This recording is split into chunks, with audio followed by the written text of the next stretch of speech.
So what we're doing here is we're going to compare the differences between an analog gauge versus a digital gauge.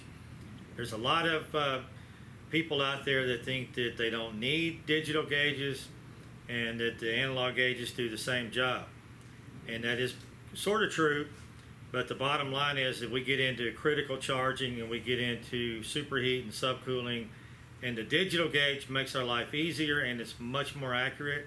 So I am going to do a demonstration where we take a subcool reading using the analog gauges, and then we're going to let the digital gauges calculate that for us as well.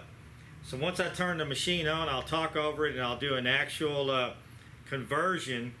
With the analog gauges, I'll have to get the PT chart out to do my saturation temperature because we're using new 22, which is 422B, so I cannot use the scale that's on my gauges. That's very common with the alternative blends. With my digital gauges, I'll just tell it which blend I'm using, which I've already done, so it's ready to go, and the clamps are connected. So we'll go ahead and we'll turn this unit on. I've got my thermostat here. I can turn it on. I do want to point out the normal method for taking readings, we have to take readings off the liquid line for subcooling. A lot of times you'll have your meter and it'll read temperature and it'll come with a little probe like this. Basically it's an air probe. If you're trying to hold it on there with your finger, it's not going to work. So you're going to have to hold it with some sort of insulating device, a piece of cardboard, and then try to clamp it on there. It's kind of cumbersome, doesn't work very well. You can see the digital gauges, they're clamped on, so it'll stay clamped on. So some guys don't have that. They just have a regular stick thermometer like this. Same thing, very hard. It's not going to give you an accurate reading at all. That's not going to work. A lot of guys want to use their infrared and they want to scan it. It doesn't work either. Not very accurate. What we're going to do today is I've got a clamp, a very simple $10 clamp you can buy.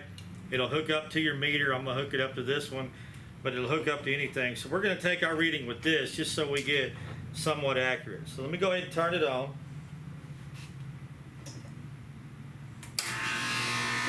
And I'll turn on my digital gauges.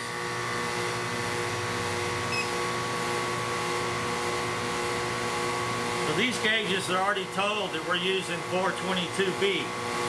So they're going to calculate superheat and subcooling right away. We're focusing on subcooling. So we'll let that stabilize. Now my analog gauges, all I have is pressure. On my digital gauges, I get all sorts of things.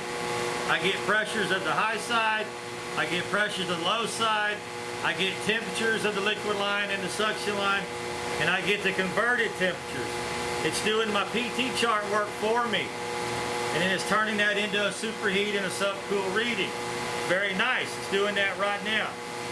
In order for me to do that with my analog gauges, I have to look at the pressures, I have to take some readings. So let me go ahead and hook up to my liquid line and turn on my thermometer.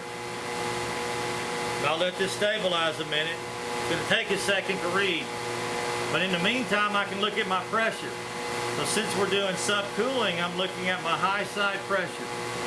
And it is 160 PSI. So now I have to convert that to temperature. So I've got to get my PT chart out. On my PT chart, I have a lot of choices.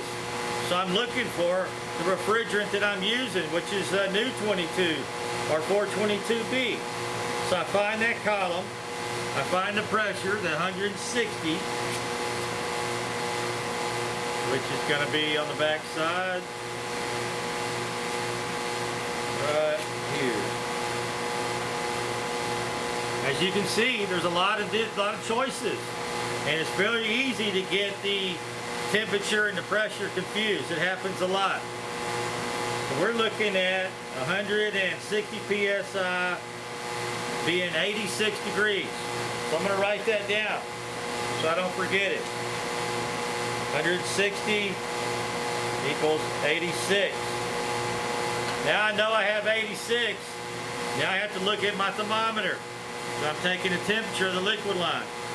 It says that it's 78.8, basically 79. That's 7 degrees. So I have a 7-degree subcooling because I'm subtracting the two temperatures from each other, the 86 from the 79, 7 degrees. My digital gauge is telling me 5.1 on the subcooling. Something might have happened between the time I read it, looked at my gauges, converted it, did the math. The expansion valve could have opened, could have closed. It could have changed. This will change as the expansion valve cycles. So I'm gonna let it run and we'll check it again. We're still at 160 PSI.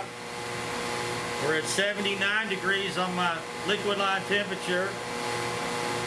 Let's see if we're still looking good here. We gotta find the right column. Go to 160. 86, just like we had before. 79. 7 degrees basically. 4.9. So the thing is, I would trust these digital scales or gauges always over my analog gauges. And the reason being, it's a much higher quality clamp. It's a much higher quality precision between reading this versus the PT chart. This PT chart isn't in 1 degree increments or 1 PSI increments.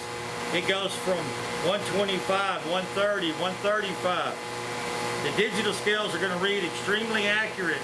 Not to mention when I'm looking at this analog gauge, the needle rests somewhere around 160, maybe 161, 162. It's very easy for that to be off a PSI, this to be off a couple degrees, and this to be off a couple degrees, and then I get a reading that's wrong, 7 versus 5. Let me turn this off.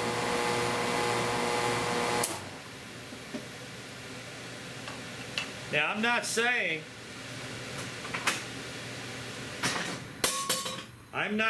that you should not have analog gauges, because you do need analog gauges. You need these.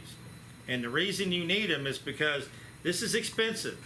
This is $300-400 and up. This is very nice. This might not be my first choice when I walk up to an unknown machine and I hook it up and find out that it's got a bad burnout and it's full of acidy oil that I've just now put in my gauges. These analog gauges might be my first responder type gauges. I show up with these first, get my diagnostics done, and then once I've established the machine is clean and okay, maybe then I bring out my digital gauges for the critical work. So you need both. You should always have a set of these and a set of these, and you should understand how to use them.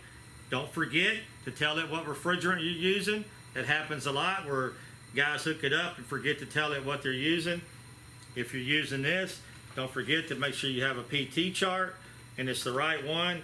If you're not sure what refrigerant is in the machine, that's a whole nother issue that you have to use your PT chart for. So that's the difference between the analog and the digital gauges, and I hope that helps you make your decision.